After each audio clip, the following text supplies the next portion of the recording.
करिश्मा एक बहुत अच्छी टैटू आर्टिस्ट थी। उसे अपने काम, अपने पैशन से बहुत प्यार था, जिसके चलते उसने शादी के बाद भी अपनी खुद की टैटू की शॉप ओपन करी थी। जहां एक तरफ करिश्मा अपने काम को बेहद पसंद करती, वहीं दूसरी तरफ उसकी सास यामिनी अपने पुराने विचारधाराओं की वजह से अपनी बहू करिश्मा के काम को बिल्कुल पसंद नहीं करती। वो हमेशा अपने बेटे आदर्श को उसके खिलाफ भड़काती रहती। एक रोज सुबह के समय आदर्श ऑफिस जाने के लिए तैयार होकर नीचे आता है।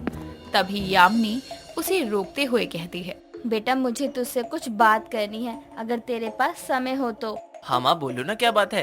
एक काम करते हैं, नाश्ता करते हुए बात कर लेते हैं। एक्चुअली मुझे ऑफिस के लिए भी निकलना है।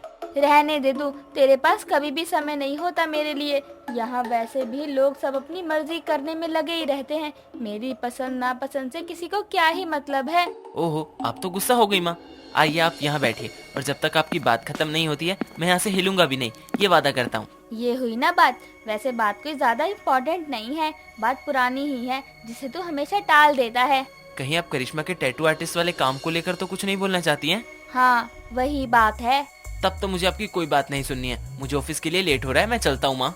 क्यों? बीवी का नाम आते ही माँ से कही हुई बात भूल गया? तूने ही बोला था कि मेरी बात खत्म होने से पहले तू कहीं नहीं जाएगा, तो अब तुझे मेरी पूरी बात सुननी पड़ेगी।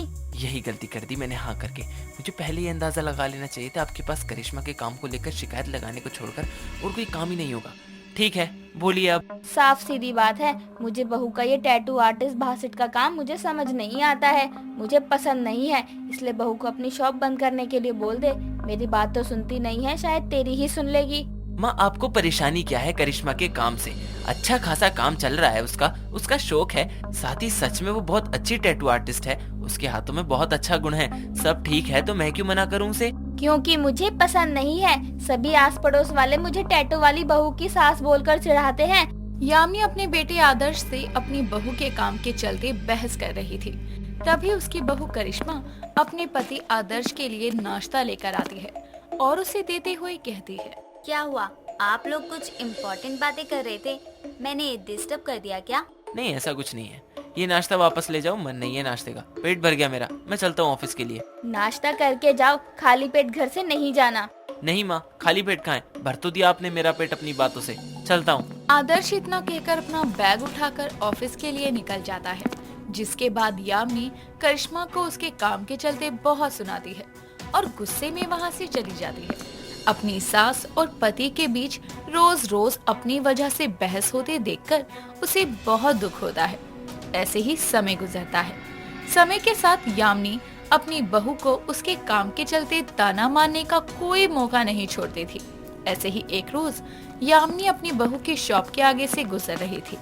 तभी उसकी नजर शॉप के अंदर जाती है, जहां उसकी बहू एक लड़के के हाथ को पकड़कर उस पर टैटू बना रही थी। जिसे देखकर वो उसके पास जाती है और कहती है, हे भगवान, लो बस यही देखना बाकी था। मेरी बहू बेटे को छोड़कर किसी और के साथ बैठी हुई है। अब समझ आया कि इतना कहने के बाद भी तू अपनी शॉप क्यों नहीं बंद करने को तैयार, क्योंकि तुझे घर में रोज नए नए लड़के कहाँ से मिलेंगे। माँ जी चुप हो जाइए, आप ये क्या बोले जा रही हैं? आपको समझ भी आ रहा है? सब कुछ मैंने अपनी आंखों से देख लिया, अब भी समझने के लिए कुछ बाकी रह गया है क्या? कैसे अनजान लड़के का हाथ पकड़कर बैठी हुई है। माँ जी, आप ऐसा सोच भी कैसे सकती हैं? आपकी सोच इतनी छोटी है। चोरी पकड़ी गई तो मेरी सोच छोटी हो गई। अपना किया नहीं दिख रहा तुझे? माँ जी बस बहुत बोल लिया आपने। मुझ पे इतना गंदा इल्जाम लगाने से पहले ये तो सोच लिया होता कि मैं आपके घर की बहू हूँ। दुनिया की बातें छोड़ो, आप खुद ही मेरे ऊपर ऐसा इल्जाम लगा रही हैं। अगर तू इतनी ही शरीफ है तो क्यों पराये आदमी का हाथ पकड़े बैठी हुई है? माँ जी, मैं एक टैटू आर्टिस्ट हूँ और मैं बस अपना काम कर रही थी। मैंने लड़के का हाथ टैटू बनाने के लिए पकड़ा था। बस इतनी सी बात का आप तमाशा बना रही हैं। करिश्मा और यामिनी की जोर जोर से हो रही बहस दुकान के बाहर जमा हुए सभी लोग सुन रहे थे। सभी लोगों के सामने अपनी इंसल्ट होते देखकर करिश्मा घर चली जाती है, जहां पहुंचकर वो हॉल में बैठे अपने पति को गले लगाकर रोने लगती है और उसके पूछने पर वो शॉप पर हुए सारे तमाशे के बारे में बताती है। जिसे सुनने के बाद वो कहता है, यार मैं उन्हें कितना समझाऊं, मैं थक गया हूं उनको समझा कर, लेकिन वो सुधरने का नाम ही नहीं लेती हैं। और तुम क्यों उनकी बातों से इतना परेशान होती हो? मुझे तुम पर पूरा भरोसा है, बस याद रखो और माँ की बातों को एक कान से सुनो और दूसरी निकाल दो। मैं बहुत कोशिश करती हूँ, लेकिन कभी कभी थक जाती हूँ मैं भी सुन कर।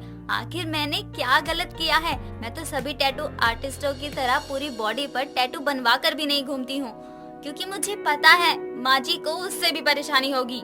हाँ ये तो है, छोड़ो तुम माँ की बातों को और शांत हो जाओ और जाकर रसोई देखो, वरना उसके लिए भी सुनना पड़ेगा। आप सही कह रहे हैं। करिश्मा इतना कहकर वहाँ से चली जाती है।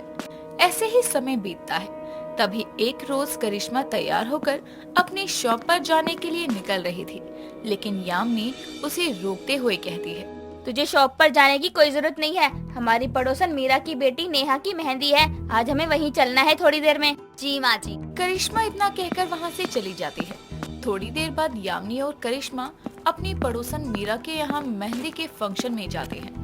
वहाँ पहुँचते ही करिश्मा काम में लग जाती है, जिसे देखकर मीरा की बेटी नेहा कहती है, क्या भाभी, अपने घर में तो काम करते ही हो, यहाँ पर भी काम में ही लग गए। यहाँ आइए और ये मेरी मेहंदी देखकर बताइए कैसी है। आपकी मेहंदी तो सच में बहुत अच्छी है, नजर ना लगे। सच बताओ भाभी, मुझे तो इस मेहंदी में कोई इंटरेस्ट ही नहीं है।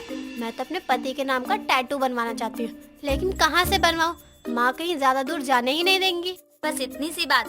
वैसे मैं आपको बता दूं कि मैं एक टैटू आर्टिस्ट भी हूँ। आप मेहंदी का फंक्शन खत्म होने के बाद शॉप पर आ जाना, मैं बना दूंगी। इसे मेरी तरफ से शादी का गिफ्ट समझ लेना। मेरी शॉप गली के बाहर ही है। थैंक यू भाभी। थोड़ी देर बाद फंक्शन खत्म होने पर सभी लोग अपने घर चले जाते हैं और करिश्मा अपनी शॉप के लिए निकल जाती है। थोड़ी देर बाद नेहा वहाँ आती है और अपने हाथों पर अपने पति के नाम का टैटू बनवाती है। करिश्मा के बनाए हुए टैटू को देखकर वो बहुत खुश होती है और उसकी माँ मीरा और करिश्मा की सास यामिनी वहाँ आते हैं। तभी मीरा की नजर अपनी बेटी के हाथों पर बने टैटू पर जाती है, जिसे देखकर वो कहती है, आई तो थी मैं तुझे तेरे पीछे डांट लगाने, लेकिन तेरे हाथ का टैटू देखकर दिल खुश हो गया। सच में बहुत अच्छा टैटू बनवाया है। बहू, मैंने सुना था कि तू टैटू वाली बहू है और बहुत अच्छा टैटू बनाती है, आज देख भी लिया। माँ, इन्हें टैटू आर्टिस्ट कहते हैं। सच में आंटी जी, भाभी के अंदर बहुत अच्छा हुनर है। भाभी को बहुत अच्छे डिजाइन वाले टैटू बनाने आते हैं, ये भी एक कला है। नेहा बिल्कुल सही कह रही है, इस तरह से इतने कठिन डिजाइन बनाना सबके बस की बात नहीं होती। अपने आस पड़ोस के लोगों को अपनी बहू के काम की तारीफ करते देखकर यामिनी को अपनी गलती का एहसास होता है, जिसके बाद वो सभी के सामने अपनी बहू से अपनी गलती की माफी मांगती है। साथ ही दोबारा फिर कभी अपनी बहू को उसका काम छोड़ने की नहीं कहती और न ही टैटू वाली बहू की सास बोलने पर कभी चिढ़ा करती।